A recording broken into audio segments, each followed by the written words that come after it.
Some families use the holidays to punish each other. Someone comes home for Thanksgiving, steps into a house so cold it feels abandoned, and finds a note on the counter. We went on a cruise. You handle him. The person left behind isn't a chore. He's a dying stepfather shivering in the dark. And the cruelest part isn't the silence. It's the realization that sometimes family can be the place where a life is quietly set up to disappear. Before we dive into today's story, let us know where you're tuning in from. It's always amazing to see where our stories travel. Don't forget to subscribe so you won't miss the next twist in this journey. Now, let's listen to him from the heart. My name is Keaton Rusk. I'm 30 years old, and I've spent my entire life in Toledo, Ohio, learning how to stand just slightly behind everyone else. In my family, I've never been the one out front.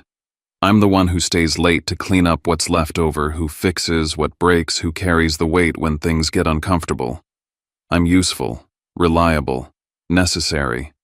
But never, not once, have I heard the word proud spoken in my direction without hesitation. That word has always belonged to my older brother, Pierce. Pierce Rusk is the kind of man my parents like to talk about at dinner. A lawyer. Well-spoken. Confident. The kind of success that looks good when you say it out loud to neighbors or relatives. Whatever Pierce says is treated like a finished argument. Whatever he does is praised before the results even come in. My mother Marlene has a habit of comparing without ever raising her voice. She doesn't shout. She doesn't need to. Her favorite line is always delivered calmly, like a fact no one can dispute. You always make things more complicated than they need to be. It's the sentence she uses to end conversations, not start them. My father Gordon is quieter. He rarely takes sides out loud. But in this house, silence is a side. And his silence has always leaned toward Pierce. Our family grocery store sits right at the center of everything. It's not just how we make money. It's how my parents measure loyalty. Whoever keeps the store running is in their eyes keeping the family alive. And that person has always been me. I handle inventory, track what sells and what bleeds money, update price tags when suppliers raise costs, and deal with customers who think yelling louder means they're right. I'm the one who calls vendors to ask for extensions when bills stack up. I'm the one who stands behind the register when someone doesn't show. When the store is short a body or a solution, my name gets called. Pierce, on the other hand, shows up like a guest of honor. He drops in, offers an opinion or two, straightens his jacket, and leaves. My parents watch him the way people watch someone who doesn't belong to the mess. To them, that distance looks like authority. Outside the store, I had been building something of my own. Freelance marketing, branding, local campaigns for small businesses that couldn't afford agencies but still needed to survive. I wrote copy, designed promotions, ran social media pages, tracked engagement. I was good at it. Good enough that a few months before everything fell apart, I landed a contract that felt like a door finally opening. $40,000. A regional supermarket chain wanted me to overhaul their local advertising. Tight timeline, high expectations, but if I pulled it off, I'd have a serious portfolio piece. Enough money to stop scraping by. Enough momentum to leave Toledo and start fresh somewhere that didn't already know my place.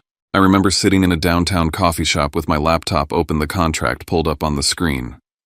I could already picture what my life might look like when I wasn't orbiting the store anymore. My phone buzzed once, then again. It was my mother. Her voice cracked the moment I answered. The store was in trouble. Suppliers were threatening to cut deliveries. Bills were piling up faster than they could be paid. The bank had started calling. Then my father took the phone. He didn't apologize. He didn't explain. He just said quietly, "I can't hold it together anymore." I knew what that meant. If I said no, I would be the son who walked away when the family needed him. If I said yes, the $40,000 contract would be gone. I called the supermarket representative that afternoon and backed out. I told myself it was temporary. That family came first. That once I saved the store, things would finally change. That they would see me differently. That night, I unlocked the office behind the store, opened the ledger, and started making a plan. As I turned off the lights, I promised myself I would do this all the way. No half measures. As I walked out, I heard my mother on the phone in the front of the store. Her voice was lighter than it had been all day, reassuring, confident. "Have Pierce come by," she said. "Once he's involved, things will be fine." I stood there longer than I meant to, listening already, understanding what that meant. Even as I gave everything up, they were still waiting for him to be the hero. I threw myself into the store like it was the only thing keeping us afloat, because it was. I rebuilt our marketing from the ground up. I wrote radio scripts and sat in a cramped studio recording ads that leaned hard on honesty, real prices, real people, a family store that still cared. I designed coupons and flyers and spent evenings walking neighborhoods, sliding them into mailboxes one by one. I replaced the faded sign out front and put up standees that actually caught the eye. I posted daily in Toledo community groups and kept our Facebook page active with promotions, photos, and replies. Behind the scenes, I cut what wasn't working. I dropped loss-heavy items, renegotiated terms with suppliers, rearranged shelves to push higher-margin products, and trained staff to greet customers like neighbors, not transactions. Slowly, it worked. Foot traffic picked up. A few suppliers came back to the table. The register stopped sounding desperate and started sounding steady. Cash flow loosened just enough to breathe. I waited for someone to notice. Instead, more work landed on my plate. My mother didn't thank me. She handed me invoices and asked me to review them. She told me to call another supplier. She asked me to just take a look at a staffing issue. My father didn't say much at all. His measure of success was simple: the store wasn't closed. Then one morning, a post went up in a local community group praising the new vision of the Rusk family business.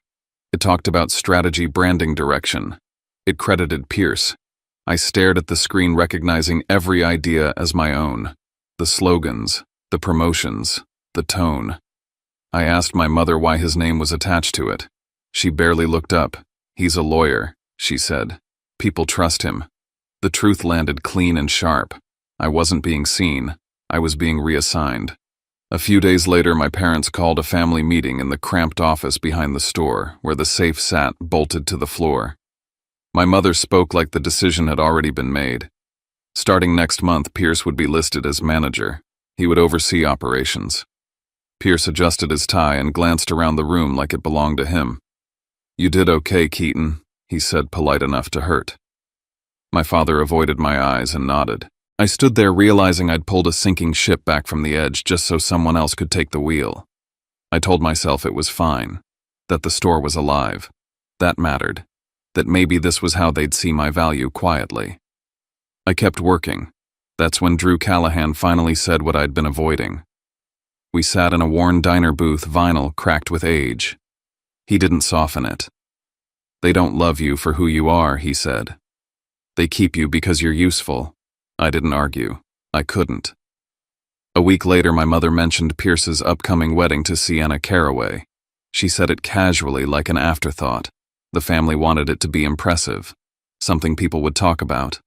I heard the words and felt the familiar weight settle in. I already knew who they'd asked to carry it. It started with a list, a long, color-coded, borderline militant checklist that my mother handed me like it was a family heirloom. Venue, catering, flowers, music invitations, photography, decor. Everything. Not a request, not a favor, just a statement of fact. "You'll handle it all smoothly," she said, as she passed the list across the kitchen table like a court order. My father added almost as an afterthought, "Don't ruin your brother's day." No one asked if I had time, if I had money, if I had a choice. Because to them I didn't. That word choice doesn't exist in the Rusk household unless your name is Pierce. The list sat on my desk for 2 days. I kept telling myself I wouldn't touch it. I had other things, clients I was already behind on, bills I was ignoring, a mild stomach ulcer reminding me I hadn't eaten properly in weeks. But late one night, I opened my savings account. $10,000. That was my cushion, my escape hatch, my sanity fund. I wired half to the venue, and by morning the rest was gone, locked into deposits for caterers, DJs, florists, photographers. None of it refundable. I didn't do it for Pierce. I did it for the smallest chance that maybe, just maybe this time, my parents would look at me and see something worth being proud of. The next 2 weeks became a blur of appointments and spreadsheets. The venue was a quiet, converted barn on the outskirts of Toledo, rustic, charming, expensive. I read every clause in the cancellation policy like I was signing away my soul. I probably was. At the florist's, I negotiated packages that fit our budget, simple seasonal arrangements. But when Sienna arrived and glanced at the higher-tier display, she murmured, "Imported lilies would really elevate the whole look," and then said nothing more. Just a smile, as if the flowers would manifest on their own. The band was a local group that I managed to book for a decent price. Pierce called the next day, voice tight and annoyed. "I want something classier. This isn't prom night." When I handed the draft of the wedding invitation to my mom, she frowned at a small typo in the RSVP line. "This is careless," she said. "Not thanks for doing this. Just an indictment. I even booked a backup generator. Just in case. Because I knew one small hiccup would become my fault. That's how it always worked." One day at the venue, while finalizing layout with the coordinator, she made an offhand comment. "Your family mentioned you were covering all the expenses for this portion. That's really generous." I stopped mid-step. I never said that. I thought I was contributing, supporting. But they'd told outsiders I was paying for the entire thing. I asked my mother that night. She didn't blink. "What's the problem? We're handling it as a family. You're capable, aren't you?" Then came the upgrade requests. Emails from the photographer, DJ, even the bakery confirming changes to the package, more luxurious, more expensive. But I hadn't approved any of it. Pierce signed off, they said. I called him. "Just finish the job," he said. "Stop nickel and diming everything. You sound petty." Each time I tried to raise a concern, the narrative flipped. I was being difficult, ungrateful, dramatic. I met Drew at the diner again, the same cracked vinyl booth. He listened quietly, then folded his arms and said, "This is the store all over again. Just fancier wallpaper." Later that night, Pierce sent me another list upgrades for lighting decor, plated dinner service instead of buffet. My mom followed with a text. "This is a big day. Don't embarrass the family." And just like that, the ground beneath me shifted again. Only this time I knew I wasn't just being used. I was being set up. There comes a point where the weight stops feeling heavy. It just feels endless. The wedding planning swallowed my life. Mornings at the store, afternoons chasing down vendors, evenings stuck behind a screen, troubleshooting menus and floor plans. My freelance clients stopped calling after I missed another round of deadlines. A few left quietly. One emailed a formal termination notice. But no one in my house asked how I was holding up. No one noticed. Or maybe they did and they just didn't care. One afternoon, I walked into the office behind the store to find Pierce taping his name onto the frosted glass door. Office of Management. P. Rusk, printed in bold. He had called a strategy meeting, which was really just him giving orders. While standing in front of the whiteboard, I used to brainstorm our promotions. I handed him a list of inventory issues and a marketing concept I'd drafted. "We'll go with something else," he cut in. "I've got a vision." Then he pitched word for word the same campaign I'd designed last fall. My parents nodded along like he was a genius. My mother clapped. My father stayed silent as usual, eyes fixed on the floor. I left early that day. A vendor had called about a last-minute upgrade. Pierce had authorized premium florals and imported centerpieces. Not just costly, but non-refundable. And the bill still had my name on it. When I tried to dispute it, the venue manager was polite but firm. "You're the financial contact on file. If the family changed the package, that's something you need to sort out." I went straight to the kitchen that night, holding the new invoices like evidence in a trial. My mom was pouring tea. Pierce was checking his watch. My dad stood in the corner like a shadow. "I didn't approve these upgrades," I said. "They're thousands more than the original quote." "It's your brother's wedding," Mom replied without looking up. "If you can't handle it, say so. Don't make this a problem." I turned to my dad. "Don't cause trouble," he muttered. And that was it. That's all I got. Sienna, for her part, was more graceful, more polished in how she turned the screws. During a tasting session, she showed me Pinterest boards of lavish centerpieces and crystal chandeliers. "I just think "This look is so timeless," she said. "Everyone's doing it." She didn't say I had to pay for it. She didn't have to. The implication hung there. If you cared about how this family is perceived, you'd make this happen. Then she slipped up. As she walked out with her phone still unlocked, I saw a message thread with Pierce. He promised it would be big, classy, nothing low budget. Of course he did. Because to him, it was easy, he wasn't the one footing the bill. That night I got an alert from my bank. A pending hold on a vendor charge I didn't authorize over $3,000 for a luxury rental company. I called the hotline. Yes, the rep said. This was done with your billing address. Last 4 digits match the card you have on file. I hadn't given that to anyone, but my family had access. My office was in the house, my wallet was on the kitchen counter. My trust had been wide open. I called Drew. He didn't ask what happened. He just said, "You're not just the errand boy anymore. You're the legal fall guy. That's where this is headed." He told me to start saving everything, every invoice, every email, every change order. He even offered to help organize it into a file. "You need proof," he said, "before they decide you're worth throwing under the bus." The next day, I found out there was a final planning meeting scheduled for tomorrow night. At our house. Everyone would be there, Pierce, Sienna, my parents. I wasn't told about it. Just stumbled across the email by accident on the shared desktop. Something told me this wasn't a meeting. It was a verdict. I started that morning differently. For the first time, I didn't just react, I prepared. I sat down with a pen and paper, opened my banking app, and wrote everything out in columns, what I'd already paid, what they were trying to pile on, and where I drew the line. $10,000. That was it. No more. When I finished, I stared at the number. I wasn't trying to be difficult. I wasn't even trying to make a stand. I just couldn't go further without completely losing myself. So when the venue manager slid a thick folder across the table at the final walkthrough and said, "We just need your signature here to confirm the upgrades," I took a breath and pushed it back. "I didn't request any upgrades," I said.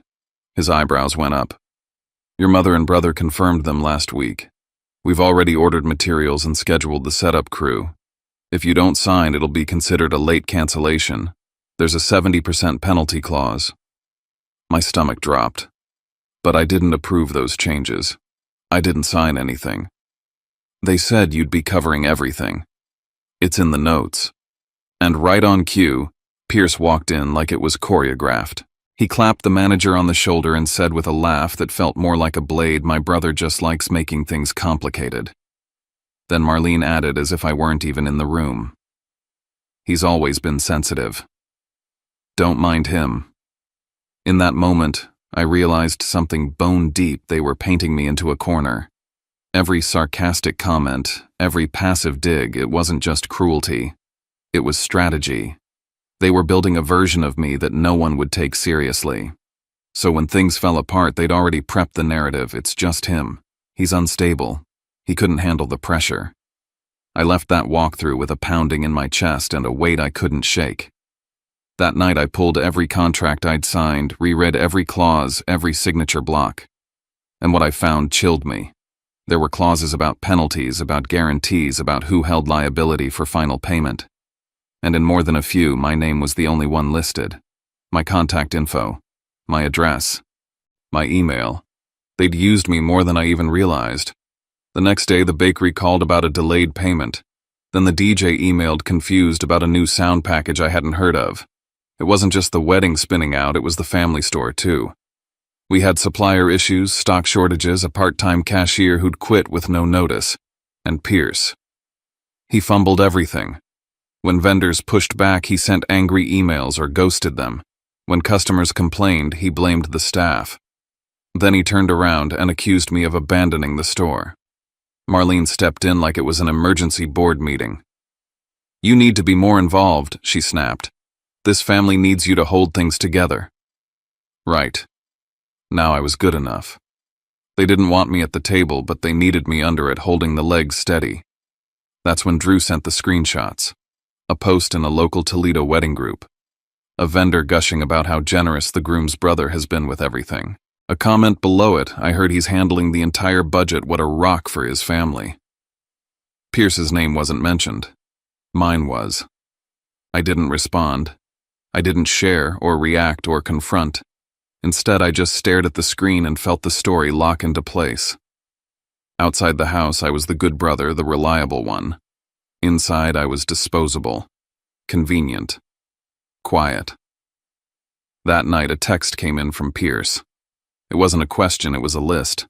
Champagne upgrades, lobster edition, late-night taco bar, lighting package, another photographer just in case, and then the dagger. If you can't handle this, just don't show up tomorrow. You'll only embarrass us. 10 minutes later, Marlene followed up with a message of her own. All I've ever asked is that you don't ruin things. Do what's right. After the wedding, everything will settle. Settle no. That wasn't peace. That was prison. That was a muzzle and a leash wrapped in a bow. I looked at their words and I knew exactly what they meant. If I stayed quiet, they'd keep using me. If I spoke up, they'd blame me. So for once, I planned something of my own. And this time, it wouldn't be for them. I didn't sleep the night before the wedding.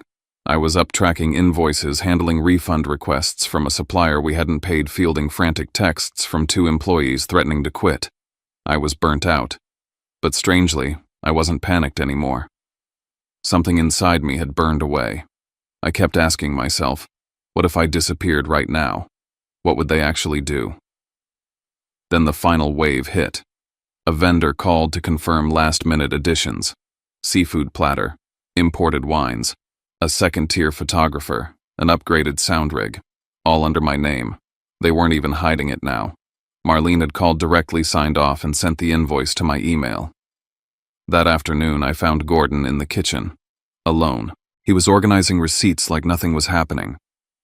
Dad, I said, I need you to say something. He looked up. I've paid thousands. I've worked overtime. I've juggled everything they've thrown. But I'm not a punching bag. I need you to stand up. For once. He shifted uncomfortably. Don't make this bigger than it is. I'm not. It already is. He didn't respond. He just turned back to the receipts. That was his answer. Silence dressed in cowardice. And then came dinner. The final meal before the big day. The table was set, the food was lukewarm, and the air was a minefield. Pierce dropped the newest list like a king giving commands. We're adding one more live set at the reception, and Sienna wants the floral arch moved to the lake. Just make it happen. I didn't shout. I didn't flinch. I'm not paying another cent. Marlene's fork hit her plate. Her eyes were glass. This is your brother's wedding, she hissed. If you can't be part of it, I already was. Then be gone. She didn't raise her voice. She didn't have to. The greatest gift for your brother's wedding is you vanishing from this family forever. Gordon didn't say a word. Sienna didn't look at me. It was done. I didn't cry. I didn't argue. I didn't beg. I stood. I walked to my room, packed what mattered: IDs, laptop keys, dignity. And when the door closed behind me, I swear it felt like silence finally had a sound. I drove. No destination, no map. Just away. But even then, they weren't finished. A voicemail from Marlene. Don't you dare pull anything before the ceremony. A text from Pierce Classic. You always ruin everything. They were ready. They'd rehearsed this too. If anything went wrong tomorrow, they'd say I cracked, that I sabotaged the family. But here's what they didn't know. When I pulled over that night, when I stared at the app on my phone, I saw it all laid out. The deposits, the invoices, the receipts in my name. They'd used me to build the whole thing. So the next morning, I'd use that same power to take it all down. I would call every vendor, every service I'd paid for, and I would cancel everything I owned. They didn't want me at that wedding, fine. Then they wouldn't have a wedding at all. I woke up before dawn in a cheap roadside hotel on the edge of Toledo, the kind of place where the carpet smells faintly of cleaner and the walls are thin enough that you hear trucks pass on the highway. My body was exhausted, but my mind was clear in a way it hadn't been for months. I sat up on the bed and opened my banking app. There it was, staring back at me in clean, unforgiving numbers. Nearly every dollar of my $10,000 was locked into deposits tied to the wedding: catering, flowers, music, decor. On paper, I was still listed as the primary contact, the responsible party, the one vendors would call if something went wrong. I whispered it out loud just to hear it land. They told me to disappear, so I'll disappear from everything I built. The first call I made was to the caterer. They'd barely opened when someone picked up. I confirmed the contract number, my name, the amount I'd paid, and the cancellation terms. My voice didn't shake. "I'm canceling the order," I said. "Effective immediately. I'm requesting the remaining balance to be refunded per the agreement." There was a pause. Then the woman on the line said carefully, "We received instructions late last night to upgrade several menu items. Some prep has already started." "Who gave those instructions?" I asked. She named my mother. I didn't argue. I didn't explain my family history. I asked her to email me a written confirmation of every change request, the timestamps, and who authorized them. Then I ended the call. The florist was next. "I need to cancel all arrangements," I said. "Bridal bouquet, table centerpieces, arch, everything." She asked if there was a problem. I told her there wasn't. I just needed written confirmation of the cancellation and the refund schedule. Before we hung up, she added, "For the record, your mother called yesterday asking us to push everything to a luxury package. Imported flowers, expanded setup." I asked her to include that in the email. That was when it fully clicked. They weren't just spending my money. They were spending it loudly, confidently, using my name as cover. The band came next. Then the sound and lighting company. I asked the same questions every time. What had been approved? Who approved it? What documentation existed? In more than one case, Pierce's name came up attached to upgrade requests while my contact information stayed tied to payment. By mid-morning, a pattern had emerged so clearly it almost felt clinical. They spoke. I paid. And if anyone came looking later, they'd be looking for me. I called the venue last. I couldn't cancel the space itself. The main contract wasn't mine, but I canceled everything that was. Decor upgrades, premium linens, supplemental setup items I'd arranged to keep things running smoothly. I asked for a complete changelog, every adjustment, who requested it, when it was approved. The manager sounded strained. "There's been a lot of last-minute activity," she admitted. "Mostly from your mother and brother." "And who did they list as financial contact?" I asked. There was another pause. "You," she said. By noon, my phone wouldn't stop buzzing. My mother screaming, demanding to know what I'd done. Pierce cursing, accusing me of sabotage. My father left a voicemail so cold it felt rehearsed, calling my actions shameful. I didn't answer. I saved every message. Then Pierce sent a text that crossed from anger into threat. He said he'd make sure everyone in Toledo knew who I really was. I sat on the edge of the bed and pictured the venue filling with guests. Empty tables, no music, no flowers, no food, staff scrambling, voices rising. I wasn't there, but I didn't need to be. If they wanted me gone, then they would stand in the spotlight without the support they'd taken for granted. By mid-afternoon, the story had already been written without me. Pierce posted in a local Toledo community group spinning his version of events. According to him, I was jealous, unstable, a resentful brother who couldn't stand seeing him happy. My mother joined in, calling me difficult, saying I'd always caused problems. People I recognized, neighbors, old customers from the store, added their own comments. Some took sides, some speculated. Most just enjoyed the drama. Pierce didn't stop there. He messaged people privately, hinting that my actions had left the family in debt, that all the contracts were under my name, that I'd left them to deal with the mess. That was the real danger, not the insults. The implication. I didn't respond publicly. I didn't defend myself. I did something else instead. I downloaded everything. Every email from vendors, every invoice, every change request, every voicemail. I organized it all into folders labeled by date and sender. Then I started planning my exit. Drew came by that evening. He didn't say much at first. Then he asked one question. Do you want to win, he said, or do you want to live? I told him the truth. I wanted to live. But I wasn't willing to carry their debts or their lies with me. Then leave clean, he said. Paper trails. No public fights. Let them talk. While I packed, a message came in from a supplier tied to the grocery store asking about a late payment. That was when I realized something else. Pierce had taken over management on paper. But when trouble hit, they still expected me to fix it. That was the line. I contacted a local agency that had once asked about buying my freelance client list. Within a day, the deal was done. I sold my active contracts and contacts for $25,000, enough to breathe, enough to go. I also pulled the $5,000 I'd invested in the family store using the paperwork I'd kept tucked away. I didn't tell my parents. I didn't warn them. I booked a one-way ticket to Santa Fe, New Mexico, somewhere far, somewhere quiet. Before I left, a letter arrived from my mother, handwritten. She said she was sick, that the family needed me, that this was bigger than old arguments. I read it once. Then I wrote back a single sentence. I wished her well. I said I wasn't coming back. I blocked their numbers, archived the emails, kept the files. For years I thought disappearing meant being erased. Now I know better. Sometimes disappearing is how you finally stay whole. I used to believe that family, no matter how flawed, no matter how sharp the edges, was something you endured. That if you just bent a little further, gave a little more, swallowed a little deeper, things would eventually smooth over. That they'd see your worth.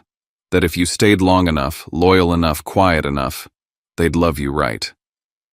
But what I've come to understand is this: some people only recognize loyalty as a currency to be spent. Not earned, not nurtured, just drained. And when they run out of things to take, they don't thank you. They accuse you.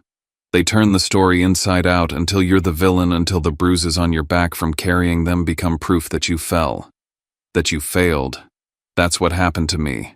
They told me to disappear. And when I finally did, they panicked, not because they missed me, but because they lost their leverage, their safety net. The person who paid the bills, fixed their messes, smoothed the cracks in their reputation. In leaving, I learned something powerful: love that demands silence is not love. Responsibility without respect is not duty, it's manipulation.